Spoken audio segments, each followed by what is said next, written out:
少女被3个暴徒囚禁，在家人不愿缴纳赎金的情况下，她该如何自救？在撕票倒计时中，她拒绝成为待宰的羔羊。她用伪装的依恋驯服绑匪，用欲望瓦解暴力同盟。在这场反斯德哥尔摩心理战中，她不仅让加害者沦为棋子，更是上演了一出教科书式反杀。他们视她为鲅鱼，却逼出了虎鲸。今天我们一起看邪典电影《奥卡》。2个女孩毫无防备的闲聊时，一辆白色轿车突然停在了他们面前。接着从车上下来2个男人，将其中一名女孩粗鲁地拖上了车，随后在众目睽睽之下疾驰而去。为了避免女孩挣扎，劫匪将她打晕后，用封条封住了她的嘴巴，戴上黑色头套，紧接着注射大量安眠剂。随后来到工地，他们事先准备好的面包车旁，将女孩转晕。穿过高架桥后，即使遇到交警，劫匪们也淡定地取出了之前准备好的相关证件，最终只因超速收到了一份罚单。由此看来，这是一次蓄谋已久的绑架。他们将女孩转移到乡下一座偏僻的空房子里，这里仿佛一座与世隔绝的牢笼，将女孩的自由彻底禁锢。空旷的房间里灰尘弥漫，只有一张散发腐朽的老式单人床。他们用铁链将女孩的4肢牢牢固定在床上，安顿好一切后，只留下了一个头戴面罩的男人看守。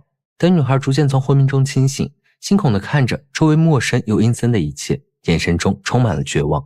整栋房子都被他们严密封锁，就连劫匪想要出去都只能钻1米不到的暗门。戴黑色头套的男人叫米歇尔，他是3人中最没有经验的。他的任务是负责照顾爱丽丝的吃喝拉撒。为了避免给自己引发多余的麻烦，爱丽丝无条件地服从着劫匪的命令，就连上厕所都必须由米歇尔帮她脱下裤子，然后在他的监视下进行。这天劫匪老大采购回来，交给了米歇尔一瓶定时给爱丽丝服用的药物。随后3个劫匪来到房间，给爱丽丝解开了手上的锁链，逼迫她写一封自己的赎金信。爱丽丝的手不停颤抖着，泪水也在眼眶里打转。她知道反抗只会给自己带来更糟糕的后果，现在只能按照劫匪的要求来做，写下那份决定自己命运的信件。写完后，她又被无情地锁回床上，手腕和脚踝处被勒出的一道道红印，每一次挣扎只会让她疼痛加剧。好消息是，米歇尔相比其他2个穷凶极恶的坏蛋，内心是最柔软的。他看着爱丽丝眼中的无助与恐惧，心中不禁泛起了一丝怜悯。在2个大哥不注意时，偷偷调整锁链，让他适当放松。当老大去送赎金信，2哥去看望女儿时，整栋房子里只剩下了米歇尔和爱丽丝。在米歇尔日复一日的照顾中，不知不觉地被爱丽丝的坚强所感染，甚至对她的私人物品产生兴趣。在爱丽丝的钱包里翻看着她曾经生活的痕迹，窥探着一切关于女孩的故事。在爱丽丝的一张张泳装照中，米歇尔逐渐沉沦，他仿佛也置身大海。这时他不再是一个无恶不作的歹徒，而变成了一个辛勤劳作的渔民。在睡梦中，他看到不远处的爱丽丝扬帆而来，游艇上爱丽丝一丝不挂地遥望着他，对米歇尔散发着无尽诱惑。下一秒，米歇尔从幻想中清醒，此刻的他更加无法克制对爱丽丝的欲望，着了迷地在小皮包里探索。他翻出了爱丽丝男友寄给他的情书，还看到了一个小指南针。在指针的转动中，米歇尔再一次坠入幻想。这一次，他开上了爱丽丝的豪华游艇，在海浪中飞驰，海风拂过他的每一处皮肤，潇洒极了。他将幻梦中的女神爱丽丝捆绑在游艇上，看着爱丽丝光滑无瑕的肉体，他不自觉地走了过去。画面一转，爱丽丝又宛如圣女一般，身上戴满了象征神圣与尊荣的配饰。在这股神圣气息的压迫下，米歇尔不自觉地跪下膜拜，对着爱丽丝画下了十字。从睡梦中缓缓苏醒后，他无法克制去见爱丽丝的冲动。为了不惊醒爱丽丝，他小心翼翼地推开房门，将爱丽丝的身子翻了过来，接着忐忑地解开她衬衫的纽扣，探索着少女的胴体。但很快，他又做贼心虚般地为爱丽丝扣紧，眼神中炽热如火的欲望也变成了意味深长的凝视。爱丽丝仿佛成为了他美好的信仰。到了白天，米歇尔犹如无事发生一般，帮助爱丽丝如厕。可到了深夜，当同伙们熟睡后，他再次轻手轻脚地来到爱丽丝的房间，解开她的衣服。比起上一次的点到为止，这一次他更加大胆地猥亵少女的身体。隔天，米歇尔给爱丽丝服用安眠药时，却被爱丽丝直言拒绝，并说很痛很恶心，还说米歇尔在毒害自己。听到爱丽丝的控诉，米歇尔片刻愣神，他明白昨天自己的所作所为已经被爱丽丝觉察到了。看到爱丽丝将药片吐掉，米歇尔愤怒地掐住她的脸颊，渴望着爱丽丝尖锐的目光，他不由得心虚到了极点，转身离开了房间。这天，其他2个劫匪都回来了，老大莫名其妙的朝着米歇尔发火，米歇尔一直被他们呼来唤去，平时二人的计划也不会通知他。看到老大把火气都撒在自己身上，米歇尔很是不满。原来是在老大和爱丽丝的父亲交涉时，爱丽丝的父亲想要少付一些赎金，还说没有现金，一直往后拖时间。老大气急败坏地表示要让爱丽丝的家人付出代价，意味着把他逼急了就会撕票。米歇尔无法反抗老大的决定，只能懦弱地背过身去。可二人的对话却被爱丽丝听得一清二楚，她深知留给自己的时间不多了，必须想办法自救。第二天，米歇尔盯着老大离开后，连忙关上了暗门。突然，房间里传出了爱丽丝的嘶吼声，她疯狂地躺在地板上挣扎。见状，米歇尔将她抱上了床，努力地安抚着爱丽丝的情绪，眼神中也不再是最初的冷漠，而是多了一丝温柔与关切。现在，爱丽丝的目的已经达到了。Adesso anche tu sei nei guai, Ma che pensi di fare la furba con me? Stronza! 因为出于担心爱丽丝的状况，米歇尔竟然忘了老大千叮咛万嘱咐的事儿，不要让爱丽丝看到她的相貌。气急败坏的米歇尔撕住爱丽丝的头发，怒不可遏。Ringraziamo lo stesso. Puttana! Tu sei una puttana. La dai a tutti, 甚至取出了男友寄给爱丽丝的情书，醋意满满的辱骂爱丽丝。爱丽丝察觉到了米歇尔的变化，以及他对自己的占有欲。她再次提起那晚米歇尔猥亵自己的事儿。米歇尔说爱丽丝就像鲅鱼一样柔软。接着他扯着爱丽丝衬衫上的英文，问这是什么。 Porcino sorca.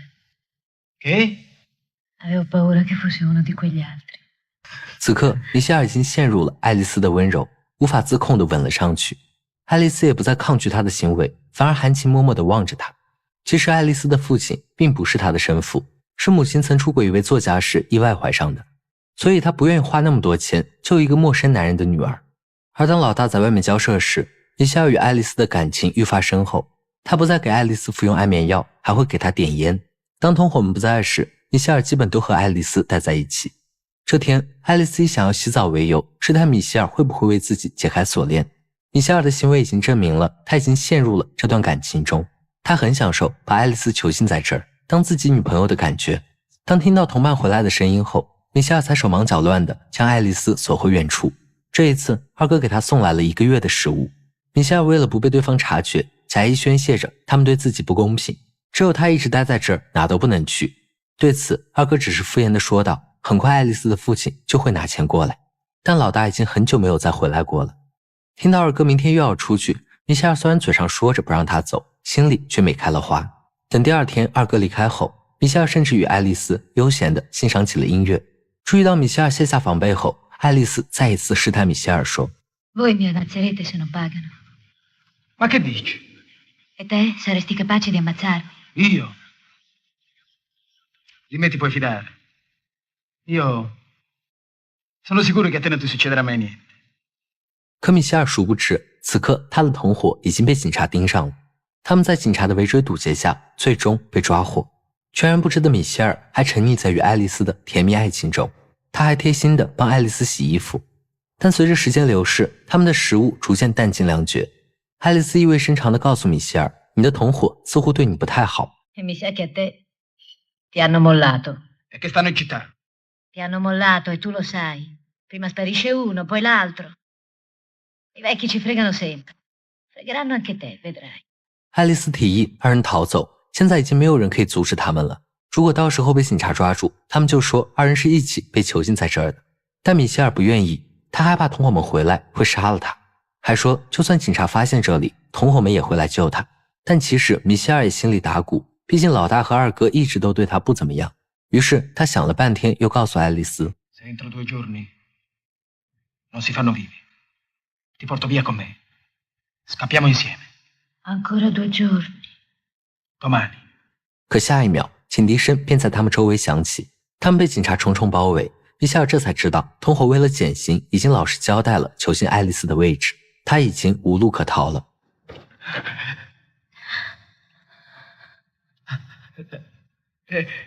La devo nascondere. Se mi trovano armati mi sparano subito.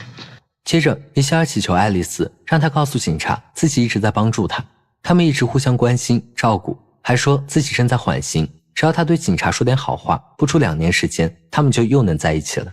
Io non t'ho mai visto né conosciuto, non so neanche chi sei. Ma che stai dicendo? Hai capito? Amore. E toglimi questa catena dai piedi. Sei impazzita, vedi? Vigliacco, Vedi? vigliacco, stronzo, ma perché fai così idiota, adesso? bastardo! E toglimi questa catena, ti ho detto! Ma che dici, Alice? Obbedisci! Avanti, morto di fame! Michele Turrisi, vieni fuori con le mani in alto. Ma Alice, vedi, io ti voglio bene. No. Oh. 听到枪声后，警察破门而入，看到倒在地上抽搐的米歇尔，警察轻轻地帮爱丽丝解开锁链。爱丽丝颤抖地告诉警长，刚才米歇尔想杀了自己，于是他出于自卫，下意识开了枪。 Ma lei non ha ucciso nessuno, signorina Valeria. Non ha ucciso nessuno, glielo assicuro io. Abbiamo sparato noi dal corridoio. Lei non se n'è accorta, ma quando le è saltato addosso era già sotto il nostro tiro. Gli ho sparato io. Gli ho sparato io. Ora andiamo a casa, contenta? Ecco, brava così. 影片在米歇尔的呜咽声中结束。斯德哥尔摩镇是1973年瑞典斯德哥尔摩的一起银行劫持案，人质在获救后均为绑匪辩护，大概就是受害人身处极度恐惧与无助中，施害者掌控他的生存资源。当施害者表现出些许仁慈，比如说不对他实施暴力，或者给予他食物或水源，受害者可能将这种不杀之恩视为恩惠。这种感情认同是受害者为应对极端威胁而产生的一种心理生存策略，通过认同加害者来降低被伤害的风险，为了生存而发展出的对控制者非理性的情感依附。但影片中，爱丽丝凭借自己的智慧和魅力，在极端条件下逆转局势，也说明了人在绝对冷静的情况下更能做出合理的判断。犯罪者无论怎么痴情，怎么恋爱脑，都应该受到应有的惩罚。谢谢你的观看，我们下期再见。